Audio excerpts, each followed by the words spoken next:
Bank Indonesia mengumumkan peningkatan uang beredar dalam arti luas atau M2 di November 2025 mencapai 8,3% year on year, tercatat 9.891,6 triliun rupiah.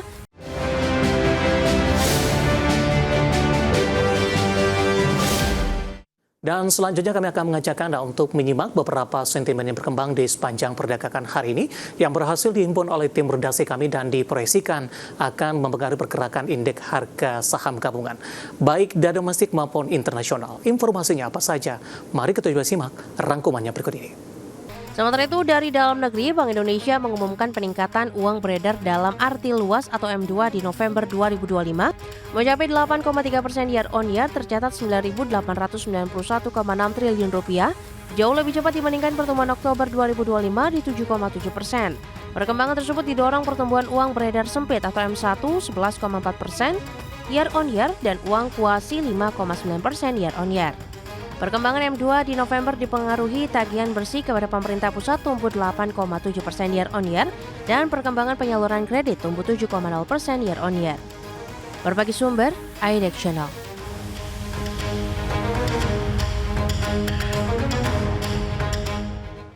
Kita beralih ke informasi indikator perdagangan lainnya pemirsa, di mana nilai tukar rupiah melemah semakin dalam di awal pekan di tengah indeks dolar Amerika menguat dalam 3 hari beruntun.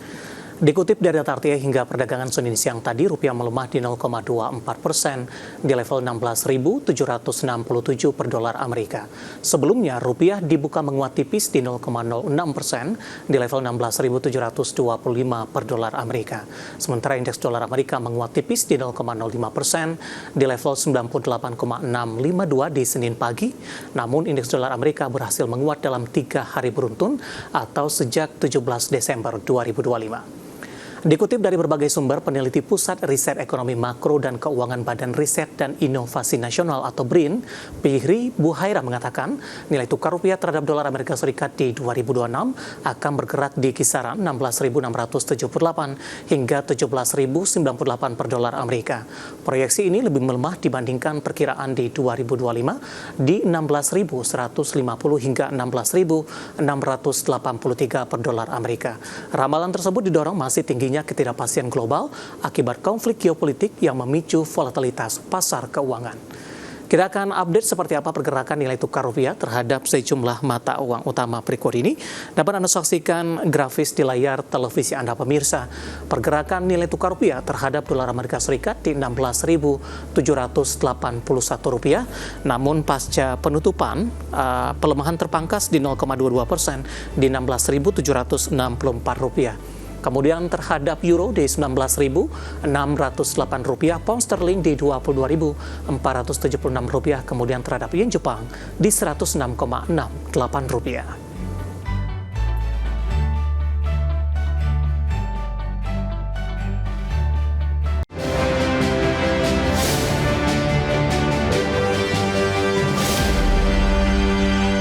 Topik pilihan pemirsa, indeks harga saham gabungan terpantau menguat di 0,10% ke level 8.625 di penutupan perdagangan sesi pertama Senin 22 Desember 2025. Penguatan IHSG tak terlepas dari menghijaunya sejumlah saham yang mencatatkan nilai transaksi jumbo, di mana saham Bumi dan Dewa memimpin dengan nilai transaksi sebesar 3 triliun rupiah dan 517 miliar rupiah. Indeks harga saham gabungan melaju positif sepanjang sesi perdagangan pertama Senin 22 Desember 2025 mengikuti tren penguatan bursa regional. IHSG terpantau naik 0,19% ke level 8.625 hingga penutupan sesi pertama. Sepanjang sesi tercatat 250 saham menguat, 409 saham melemah dan 144 saham stagnan. Total volume perdagangan mencapai 25,4 miliar saham dengan nilai transaksi sebesar 13,3 triliun rupiah. 6 indeks sektoral menopang penguatan IHSG dengan kenaikan tertinggi dari sektor energi sebesar 2,19%, barang baku naik 1,45% dan transportasi 0,84%. Dari sisi pergerakan saham, 5 saham yang menghijau dan mencatatkan nilai transaksi terbesar menjadi pendorong utama IHSG. Urutan pertama dipimpin saham Bumi dengan nilai transaksi mencapai 3 triliun rupiah dan ditutup naik 12,79%. Kemudian saham Dewa ditransaksikan sebesar 517 miliar rupiah, saham Antam dengan nilai transaksi 487 miliar rupiah, saham BRMS terpantau ditransaksikan sebesar 358 miliar rupiah, serta saham BBCA nilai transaksi 295 miliar rupiah. Meski membukukan penguatan hingga akhir sesi pertama, sebelumnya tim analis Pintraco Sekuritas memperkirakan IHSG masih akan melemah terbatas. Secara teknikal, IHSG berpotensi melanjutkan koreksi menguji level 8.500 sampai 8.550. Dari dalam negeri, Pintraco menyebut pelaku pasar akan mencermati rilis Bank Indonesia, terutama mengenai jumlah uang beredar untuk bulan November 2025, termasuk juga mengamati pergerakan nilai tukar rupiah yang cenderung melemah akhir-akhir ini. Di saat yang sama, analis teknikal MNC Sekuritas Herditya Wijaksana menilai tekanan koreksi masih berpeluang berlanjut. Berdasarkan analisis gelombang, IHSG diperkirakan berada pada bagian gelombang 4 dari wave 5 dalam skenario utama. Dengan posisi tersebut, indeks dinilai rawan melanjutkan koreksi jangka pendek. Area yang berpotensi diuji berada di kisaran 8.464 hingga 8.560, sekaligus menutup celah tipis yang terbentuk sebelumnya. Sementara itu, equity analis PT Indo Premier Sekuritas David Kurniawan menyatakan tekanan pada IHSG dipicu sentimen global. Salah satunya berasal dari data tingkat pengangguran Amerika Serikat, di mana lapangan kerja memang bertambah, namun tingkat pengangguran justru naik ke 4,6%. Kondisi ini memberi sinyal pasar tenaga kerja mulai melemah di tengah ketidakpastian kebijakan perdagangan. Sentimen global lain datang dari Jepang, di mana Bank of Japan menaikkan suku bunga acuan sebesar 25 basis point menjadi 0,75%, menjadi yang tertinggi sejak 1995. Sementara itu dari domestik, Bank Indonesia memutuskan menahan suku bunga acuan di level 4,75%. Berbagi sumber, IDX Channel.